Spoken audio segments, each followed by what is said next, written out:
Bom dia. Bom dia a todos e todas. Graça, paz e bem da parte do Senhor Jesus Cristo. É sempre um encontro muito especial poder revê-las.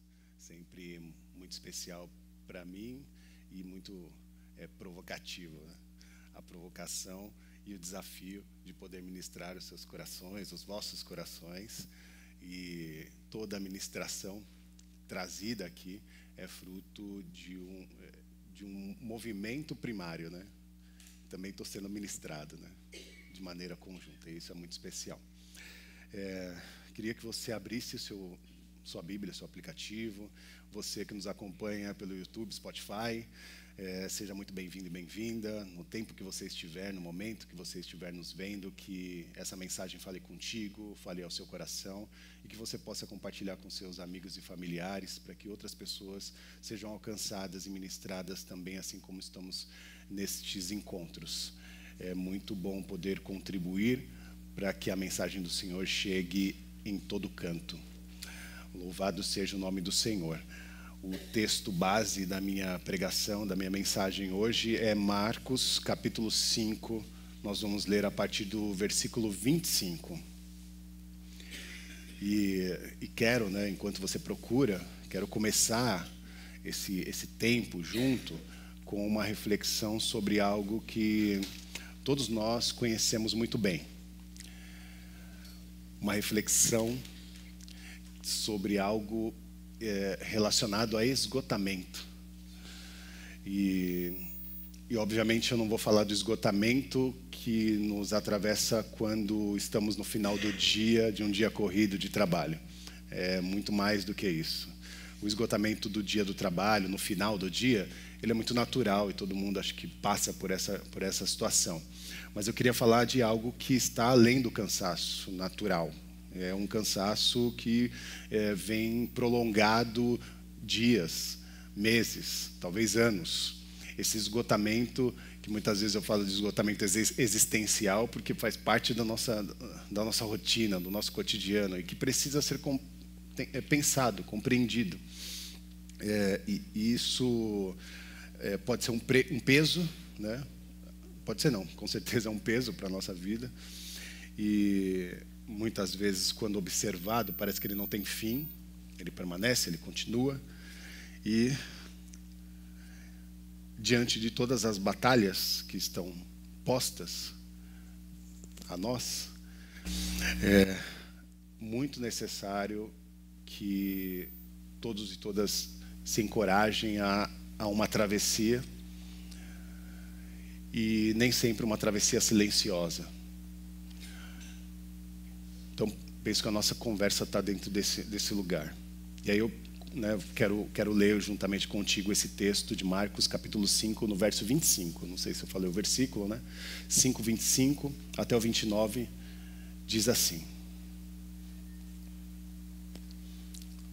E estava ali certa mulher que havia 12 anos, estava ali certa mulher que havia 12 anos sofrendo uma hemorragia. Ela padecera muito sob o cuidado de vários médicos e gastara tudo que tinha. Mas em vez de melhorar, ela só piorava. Quando ouviu falar de Jesus, chegou por trás dele, no meio da multidão, e tocou em seu manto, porque pensava: se eu tão somente tocar o manto, ficarei curada. Imediatamente cessou a sua hemorragia e ela sentiu em seu corpo que estava livre daquele sofrimento. Até aí. Oremos. Consagre seu coração e mente ao Senhor. Nós te louvamos, Deus. Exaltamos a Ti e pedimos que o Senhor nos abrace no meio dessa palavra. Queremos a sua orientação, queremos aprender contigo, que não sejamos nós, mas o próprio Deus agindo em nós ou através de nós. Que os aprendizados aqui, discernidos nessa mensagem, sejam levados à nossa jornada, ao nosso cotidiano, à nossa rotina, ao nosso dia. Que esses aprendizados sejam aplicações reais em nossas vivências. Esse é o nosso desejo. Por isso nos ensina, nos ajuda, nos capacita. Em nome de Jesus. Amém. Essa história que eu escolhi para hoje, não muito diferente do domingo passado, né? Porque quando falávamos um pouquinho do trecho da experiência do cego de nascença e como ele se expressa, ou como ele expressa a sua fé em busca de uma manifestação divina, aqui nós também encontramos no Evangelho de Marcos uma mulher que é apresentada e que vive uma realidade que atravessa a vida de muitas outras pessoas, de maneira similar. Essa mulher passa por 12 anos de sofrimento. A Bíblia relata, o texto relata. 12 anos em que a dor permanecia de maneira interminável. E só isso já nos provoca, né? Compreender alguém que sofre há 12 anos por uma doença. E pensar também em uma sociedade que olha para essa mulher e a considera uma mulher impura. Uma sociedade que olha para essa mulher e que para ela era mais uma doente, mais uma pessoa excluída, mais uma pessoa marginalizada, mais uma pessoa invisível. A condição dela não se bastava só por estar doente. Ela era roubada também na sua existência. Ela era invisibilizada. Não era só o seu corpo que sangrava, era sua alma. Havia um sangramento além do estado físico do processo, mas ela era uma mulher que estava sofrendo e adoecida na sua alma. E isso não há pouco tempo, né? 12 anos o texto relata, é muito tempo. É muito tempo sobre o estigma da rejeição. É muito tempo sobre o estigma da solidão. E aí a gente pode tentar imaginar a agonia física dessa mulher primeiro, né? O estado físico de sofrimento, a agonia emocional e, por que também não dizer, a agonia espiritual. A gente vai falar um pouco também sobre isso. Porque, além dela carregar todos esses estigmas, havia uma lei na época. Uma lei que a tornava ou tornava a sua situação mais complexa. Porque ela, além de ter todas essas complicações que estão sendo elucidadas, de acordo com Levítico 15, 25 até o 27, qualquer mulher que sofresse uma hemorragia contínua, ela era considerada uma mulher impura. E mais, ela era considerada uma mulher ritualmente impura. Ela não poderia participar dos ritos religiosos. Isso significa que essa mulher estava isolada. Significa que essa mulher estava isolada socialmente, ela estava proibida de ter contato com outras pessoas. Essa mulher estava proibida de participar até mesmo das atividades religiosas. Consegue perceber como amplia a situação da sua dor e do seu sofrimento? Não basta compreender uma mulher que tinha um fluxo de sangue como uma doença pontual, não. Ela estava 12 anos sofrendo no seu corpo e sofrendo na tua alma, por conta do distanciamento das suas relações, dos seus afetos, ou dos possíveis afetos que ela poderia construir a partir, né, de se propor ao seio da comunidade. Mas nem isso ela poderia, porque ela estava interditada também, inclusive na sua fé, nas suas atividades religiosas. E muitos de nós enfrentamos problemas muito similares e que parecem intermináveis. Problemas que atravessam anos e que a gente não consegue resolver. E que a gente talvez não se sinta capacitado para resolver certas situações. Muitos acostumam com o sofrimento, parece bizarro dizer isso, mas a gente acaba se adaptando a viver uma vida de sofrimento. E muitas outras pessoas sofrem o desgaste desse sofrimento de maneira visceral, né? Desafios relacionados à saúde, desafios relacionados à vida financeira, desafios relacionados aos nossos afetos, ao núcleo de relacionamento que gostaríamos de construir. Todas essas situações, elas se assemelham à dor dessa mulher e que são compatíveis ao nosso cotidiano, à nossa vida. De alguma maneira, nós fomos impactados por uma situação ou por um sofrimento similar a esse. E pode ser que você se identifique com algum sofrimento que você carrega. E aí eu falo carrega mesmo literalmente porque é um sofrimento, não é um sofrimento pontual, não é um cansaço pontual, mas é um cansaço que vem de uma sobrecarga antiga. Seja ela, sei lá, em qualquer contexto. Contexto de saúde, o contexto financeiro, o contexto dos relacionamentos. Então essa mulher, ela apresenta para nós uma dor prolongada. Uma dor prolongada de tantas outras pessoas que vivem, especialmente no nosso país. Especialmente no território Brasil, né? Quantas pessoas vivem num contexto de sofrimento prolongado? Quantas pessoas vivem num contexto de sofrimento e de dor que parece não acabar, que parece não ter resolução? Então a dor dessa mulher é a dor de muitas outras pessoas, como nós. E muitas outras pessoas como essas que talvez você lembrou, trouxe na sua memória.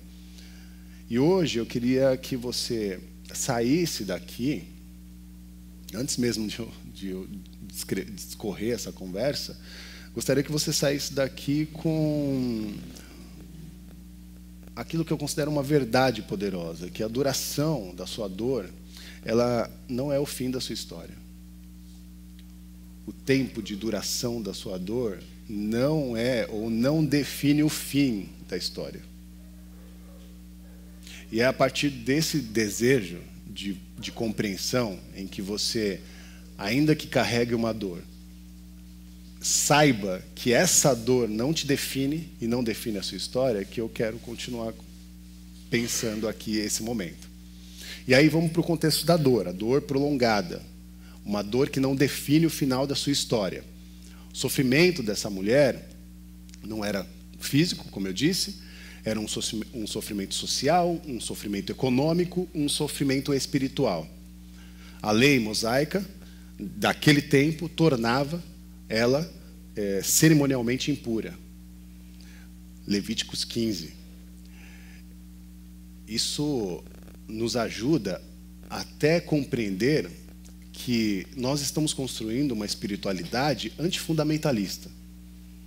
Porque se nós tivéssemos que ler os textos bíblicos ao pé da palavra e fazer com que eles fossem considerados ao nosso cotidiano da maneira como ele foi imposto aqui, nós seríamos fundamentalistas e construiríamos um conjunto de leis e regras que limitam pessoas, limitam existências. Porque aqui nós estamos diante de uma mulher que tinha a incapacidade de fazer os ritos religiosos do seu tempo por conta de um texto bíblico, Levíticos, por uma lei religiosa que está em Levíticos. E se essa lei estivesse em vigor, até hoje, pessoas que atravessam esse sofrimento deveriam sofrer esse mal ou esse isolamento. Aí você deve estar pensando, Rafa, mas dependendo do lugar ainda acontece. Sim. E é por isso que nós, enquanto comunidade, nos posicionamos a ser uma comunidade antifundamentalista, que não se desdobra a qualquer tipo de lei, ainda que religiosa, que silencia, afasta, exclui, interdita corpos. E é dentro dessa postura que nós caminhamos com a nossa espiritualidade, compreendendo que Jesus nos deu a liberdade de caminhar, de continuar, de se relacionar com Ele, sem precisar de um fator legislador, uma lei ou até mesmo um líder religioso. Nós não precisamos de ninguém, nós temos livre acesso. E é em Cristo que nós construímos a nossa jornada de relação espiritual. Essa mulher não podia tocar em ninguém, essa mulher não podia participar da celebração do templo e ela vivia em isolamento, forçado, obviamente. Ela era marginal, vivia às margens, uma pessoa que estava à beira da sociedade da sua época, e o texto vai dizer que ela tinha gastado tudo que ela tinha com medicamentos para tentar resolver a situação. Então, um isolamento religioso, né, da sua espiritualidade, e agora nós temos também um desgaste da sua condição econômica. Porque, além de estar doente, gastava tudo que tinha para tentar resolver sua situação.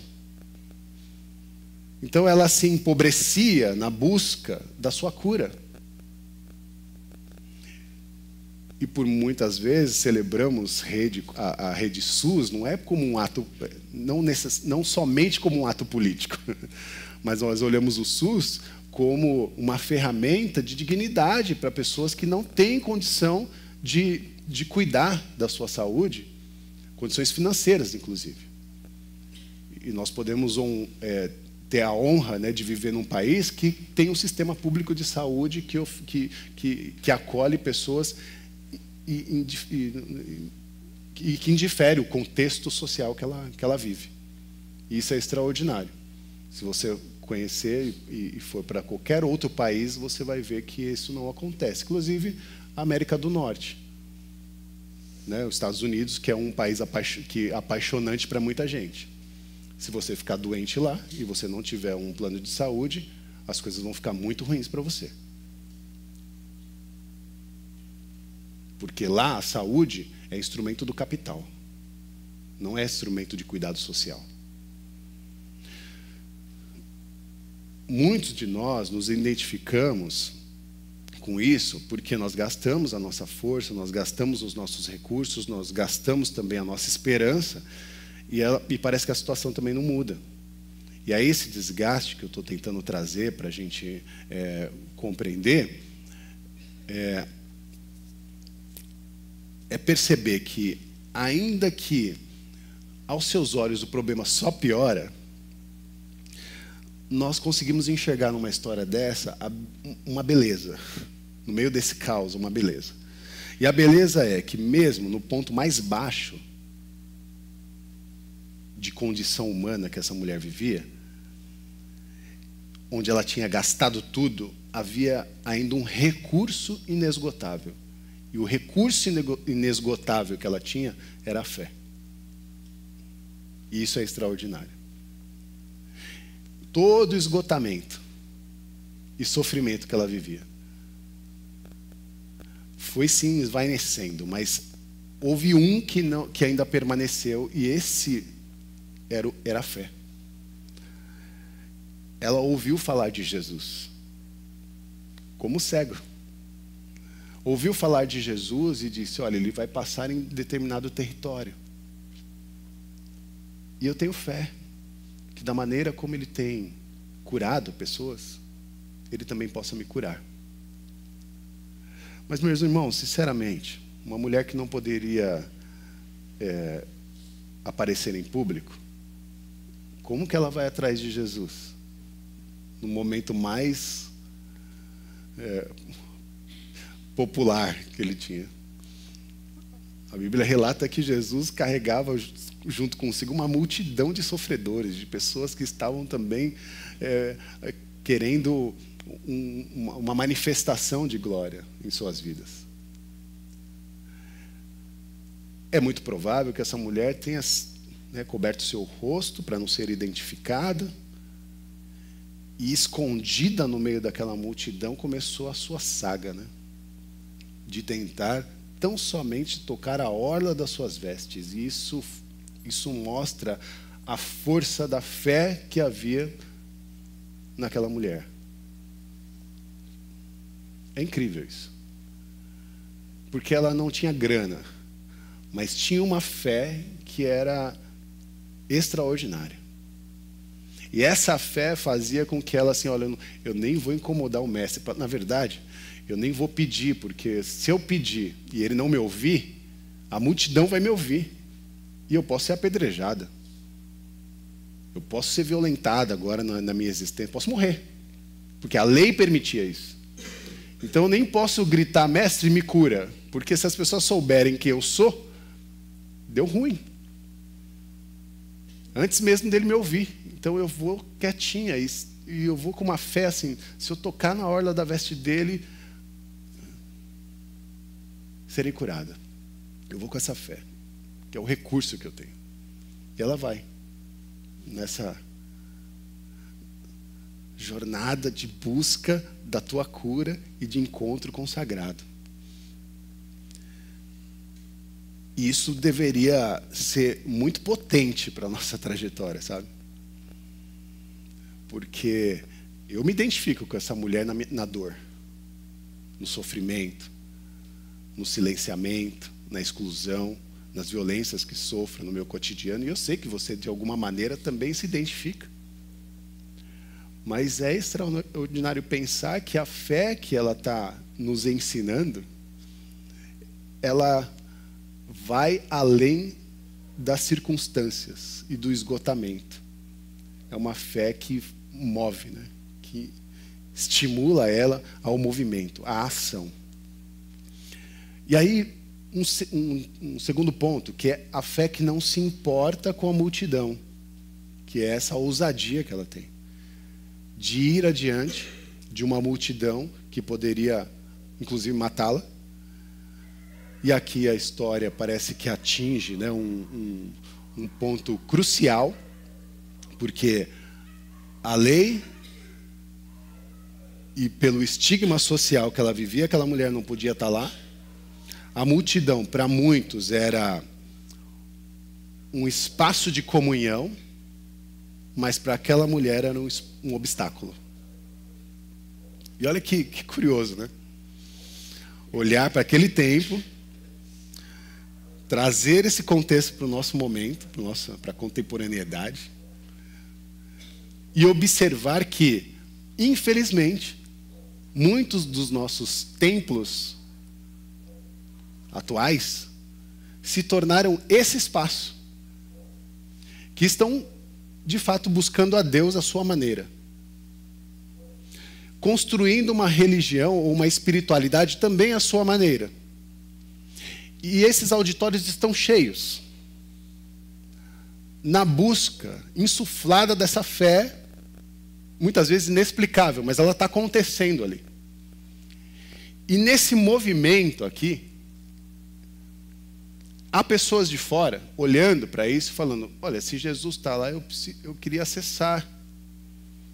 Só que essas pessoas não conseguem acessar esses espaços. Espaços de fé que são inacessíveis para muitas pessoas. Quantos corpos, quantas existências não têm acesso a esses espaços exclusivos religiosos? Porque são excluídos religiosamente. Corpos excluídos. Corpos interditados a experiências religiosas. Então, olhar para Jesus, olhar o povo que o cercava, e essa mulher é compreender um contexto que deveria ser de comunhão plena a tudo e a todos, mas que, até mesmo nesse contexto, tinha um caráter de exclusão. Desculpe. E aí eu costumo dizer, né, não é porque o restaurante está cheio que a comida é boa, né?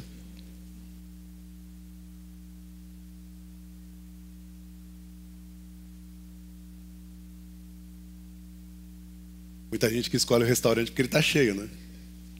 Estou certo ou errado? E aí se decepciona. Pô, não foi tão legal assim. Já passei por isso, eu sei que você também já passou. É restaurante, estou falando restaurante, né? Isso nos mostra uma fé de alguém que se recusou a ser silenciada. Uma fé de alguém que rompeu barreiras. Uma fé de alguém que não pediu licença. Mas olhou para aquela experiência e falou: isso aqui é meu por direito. Eu vou atrás, eu vou conquistar. Ainda que em algum momento eu tenha sido interditada, eu vou atrás. Porque isso é o que Deus me deu por direito. Ela rompe a multidão.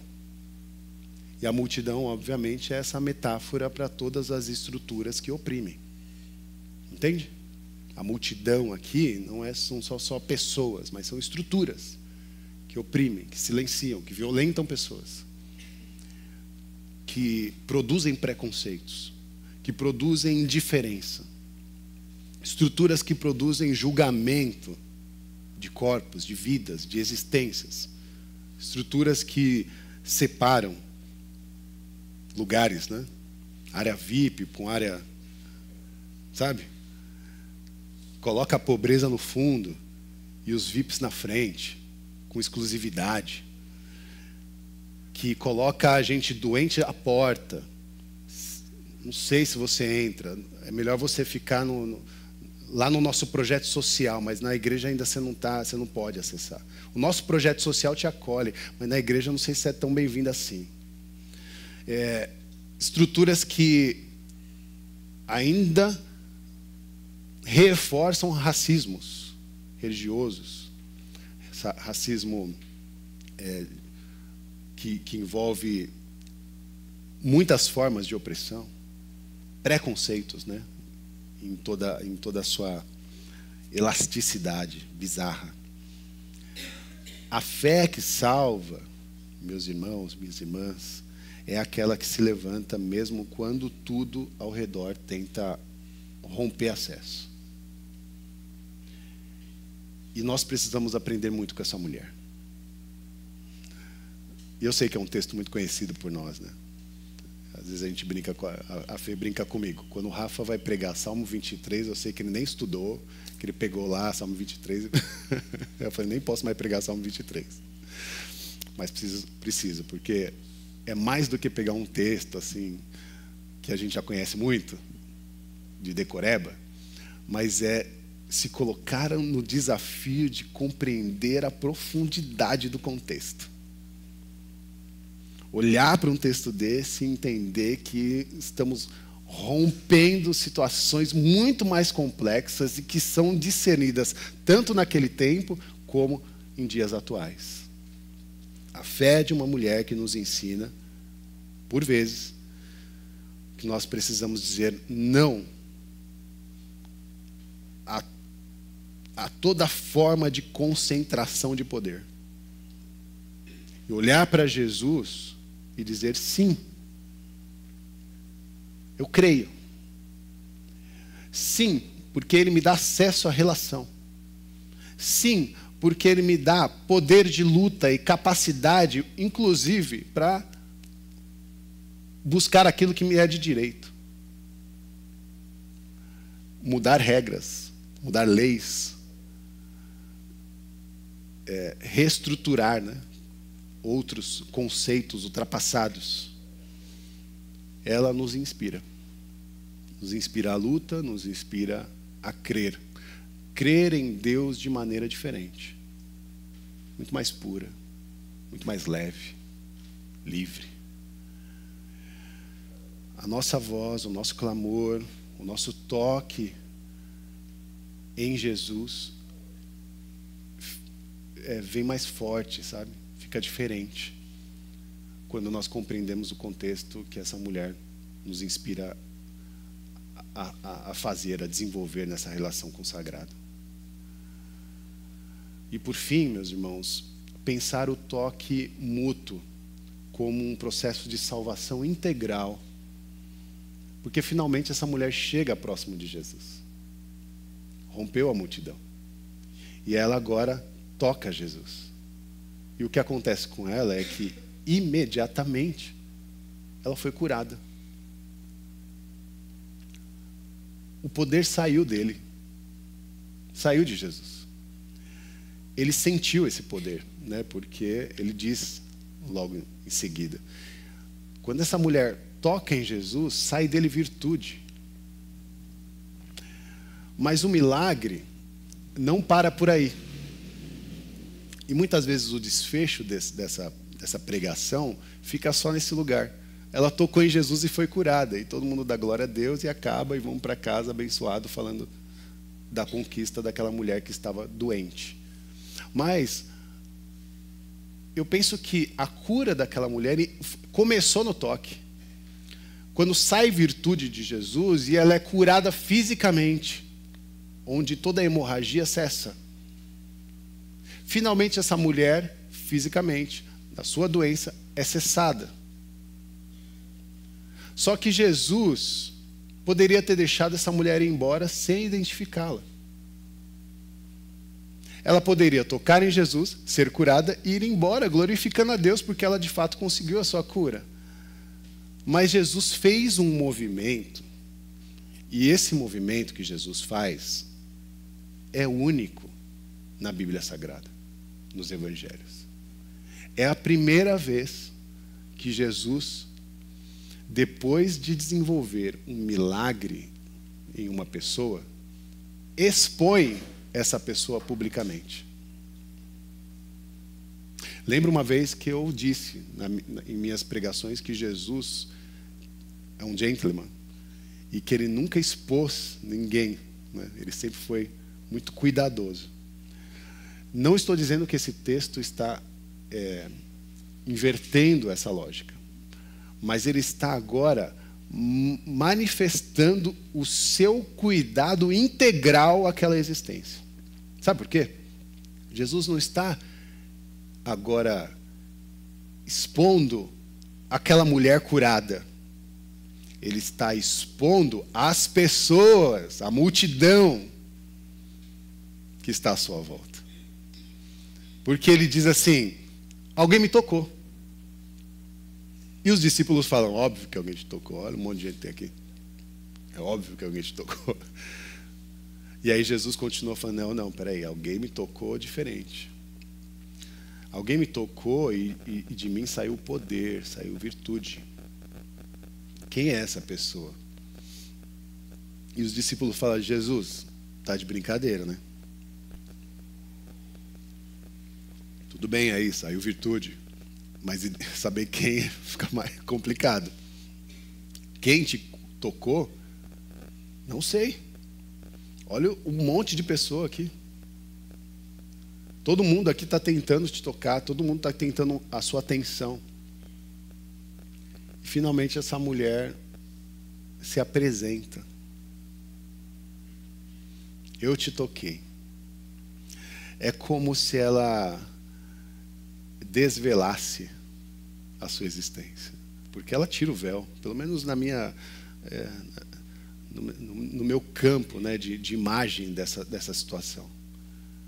Ela retira o véu e ela agora é conhecida. As pessoas lembram dela. E ela fala: fui eu que te toquei. E eu me sinto curada. É de arrepiar, né, gente? Porque Jesus olha para aquela mulher e não só a cura, mas devolve a ela a dignidade. A partir daquele momento, aquela mulher não poderia mais ser silenciada. Ela não poderia mais ser apedrejada. Inclusive, mostra aos religiosos que diziam que aquela mulher impura deveria ser isolada, até mesmo apedrejada se estivesse exposta publicamente. Que dizia que ela era uma impura, que não poderia participar dos ritos sagrados. Jesus olha para aquela mulher e fala: tua fé te salvou. E a fé não é não tem protagonismo último, né? Porque a fé cura ela, cura da sua dor, da sua doença. Mas tem um poder que é protagonista, que é o que sai de Jesus. E não é só o que sai pelas orlas da sua veste. É aquele que apresenta aquela mulher de maneira socialmente digna. Dá dignidade para ela. Faz com que aquela mulher levantasse, né, erguesse a sua fronte. Fosse recebida novamente, até mesmo por aqueles que tinham os seus preconceitos. Dignidade restaurada. Sociedade que viu uma mulher impura e Jesus que viu uma pessoa, primeiro. Que viu gente naquela existência. Que viu naquela mulher uma identidade, viu nela uma filha. Viu naquela mulher alguém digna de amor, digna de cuidado, digna de reverência, de respeito, digna de continuar a viver, não como um objeto datado, mas como um ser humano. E isso é muito belo, porque ele age além da esfera, né, da fé que nasceu no coração daquela mulher, mas ela é uma fé que se propaga e que transforma todos aqueles e aquelas que estavam com o coração aberto para o arrependimento diante daquilo que haviam produzido, os preconceitos e as crenças limitantes. Toca naquela mulher, ou ver Jesus tocar naquela mulher é um grito de esperança para a nossa sociedade. É um grito de salvação para nós.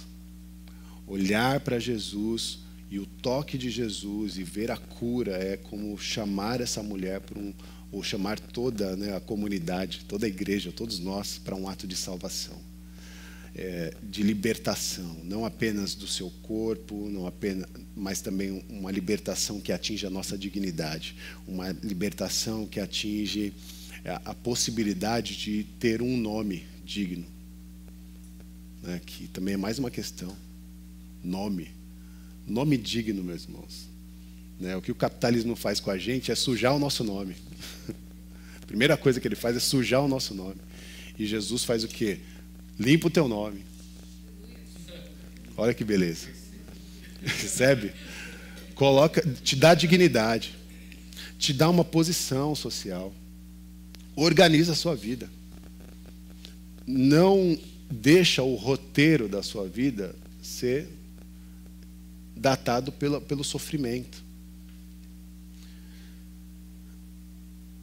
Essa devolução de Deus para nós é o que nós precisamos. O que Ele oferece para essa mulher é uma salvação integral. E é o que Deus oferece para todas e todos. Oferece para mim, oferece para você, oferece para aqueles e aquelas que nos assistem, nos ouvem. Oferecem para todos a possibilidade de uma salvação integral. Deus não tem uma cura para a sua doença. Deus tem uma salvação integral. Ele vai te curar, mas Ele vai estabelecer dignidade para a sua existência. Para você continuar. Para você continuar tendo força para se relacionar com Ele. E nessa relação mútua, né, você terá caminhos abertos, possibilidade, né, vai se erguer ou se reerguer. E ainda ter algo muito especial que eu considero que é comunidade. Ninguém precisa trilhar uma jornada sozinho. Como é bom ter vocês. Como é bom fazer parte de uma comunidade.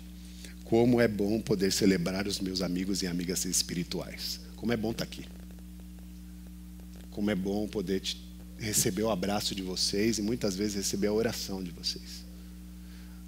Como foi bom ser acolhido nos dias difíceis pelos meus irmãos, amigos e amigas espirituais. Como foi bom ouvir uma palavra. Como foi bom receber um abraço. E como continuará sendo bom toda essa partilha. Como é bom ser igreja com vocês. Que Deus nos abençoe. Amém. Oremos. Querido Deus, nós te louvamos. Te louvamos com a fé dessa mulher que nos ensina que independente do quadro que estamos sofrendo, há poder no toque. E é nesse toque que não apenas nos salva da nossa condição, mas também nos liberta para sermos todos e todas agentes de mudança e de transformação num mundo que sofre, num mundo que precisa também de salvação e de dignidade. Um Deus que estabelece em nós uma fé, e uma fé que não é passiva, mas uma fé que vai além, uma fé que transforma, que rompe barreiras, que rompe com a apatia, uma fé que rompe com todo exercício e movimentação do medo, com todas as vozes da multidão que são limitantes, que dizem que a nossa situação não tem mais jeito.